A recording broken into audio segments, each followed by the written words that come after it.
Hey everyone, Reverend Dr. Katie here. I'm going to make this a really quick video. I want to just make it short, punchy, to the point for all of you. I hope you're doing really well today.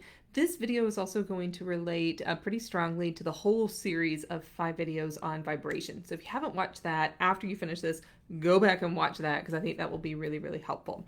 So I'm curious, how many of you are filling your life with what you can't do?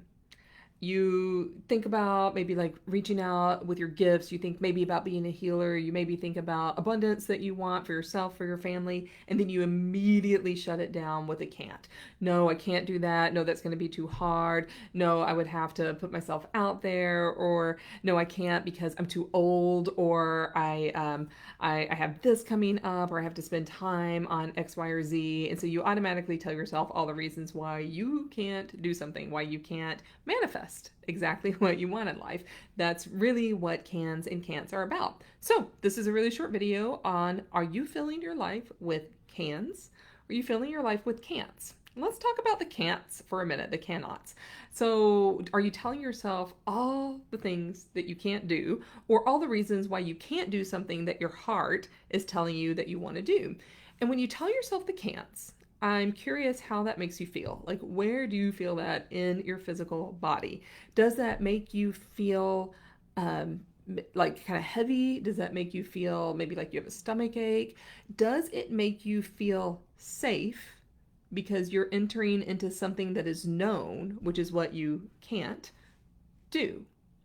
Often when we tell ourselves we can't do something, it's because we're trying to protect ourselves from feeling vulnerable or feeling excited about a possibility. We're trying to protect ourselves from feeling disappointed about an eventual future that may or may not happen.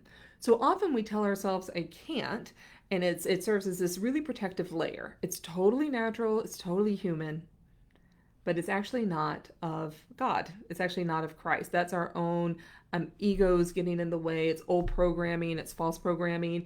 Maybe it comes from early conditioning. Maybe you didn't have people who were supportive, who were telling you all the things that you can do.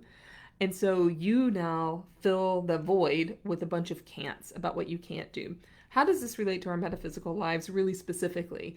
If you are if you've persuaded yourself with a bunch of can'ts that you can't find out what your gifts are, that you can't use them in service, that you can't heal yourself, that you can't be of service to others, that you I don't know, you can't pursue it because of time, that you can't pursue it because of any other obstacle that you can possibly think of, then that's kind of a lot of that negative self chatter. You know what? The can'ts arise. We're not always conscious of it, right? They just arise. We tell ourselves a story. And so when that happens, it really is your responsibility, kind of like your vibration, to recognize it and to begin to transform it. So I'm much more interested in the cans. If you let yourself dream really big about yourself, your gifts, metaphysics, about living your Christian vocation, living your Christian mission, what can you do? What does that look like?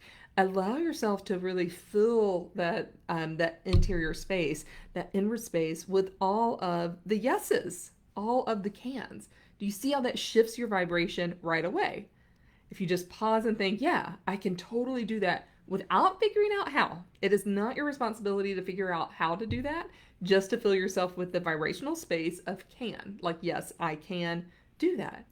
How does it feel? Does it feel a little scary? That's okay. A little healthy fear is okay. Does it make you feel a little hopeful? Does it make you feel a little vulnerable? You're like, no, but I can think of 10 can'ts right now. That's natural, but we're going to replace those can'ts with the cans. Does it make you feel empowered? If so, pay attention to all of those, because this is really about the cans in your life. When we talk about manifesting, we're talking about living the most fulfilling whole life possible for us right here in this moment and from this point forward into our incredible future. And we can only do that through the cans, through having a very discerning presence about what we can do. Some things we'll choose not to do, but I want that to be your choice, not a story that you tell yourself.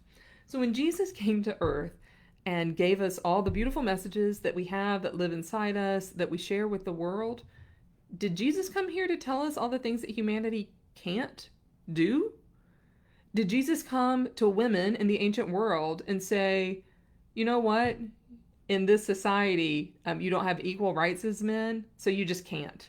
No, Jesus came to women in the ancient world and said, you can.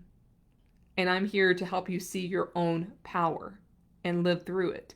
Did Jesus come to the impoverished of ancient Galilee and Judea and say, you guys are really screwed, so you can't ever get ahead?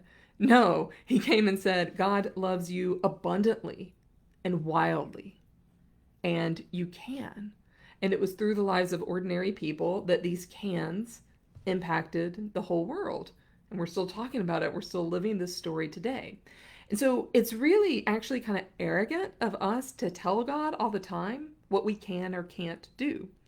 It's real. I mean, when you think about it, it's kind of arrogant of me to say, I can't do that when God has given me a gift. And God has been like, but I've been telling you your whole life that you can. So why aren't you getting out there and doing it? And so when I tell to myself, I'm saying to God, no, I can't do that. That's really about me. It's not about my mission. It's not about my vocation. It's not about God. And so when we get into alignment, vibrational alignment, alignment with purpose, then we start saying all the things that we can do. And we let the plan figure itself out. We can be strategic about that, but it's not actually up to you to figure that out from the get-go. So how does it feel to start replacing the can'ts with the cans, especially related to your gifts, especially related to your energy, especially related to your service? What would it feel like just to say, oh yeah, I can totally do that. I don't know how I'm going to do it, but I can totally do that. Awesome. Awesome. That's what we're about. All right. So post your questions below. I would love it. Actually, I would love it if everyone, if you've made it this far in the video, why don't you just post it? Yes, I can. Yeah, I can. Those of you who are ready and you're typing the yes, I can, and you are ready to go out there, figure out what your gifts are, make the impact that you want to make, and you're ready to stop telling God no, and you're ready to stop telling God all the reasons that you can't do something, reach out to me. That's what I'm here for. I love to talk to you about what the cans are in your own life, and let's make a game plan for you. Let's figure this out. Okay, everyone, it's great to talk to you. So this is all about shifting from the can'ts to the cans, about getting you in a vibrational alignment, and then moving forward in the best way possible. All right, everyone, talk to you soon.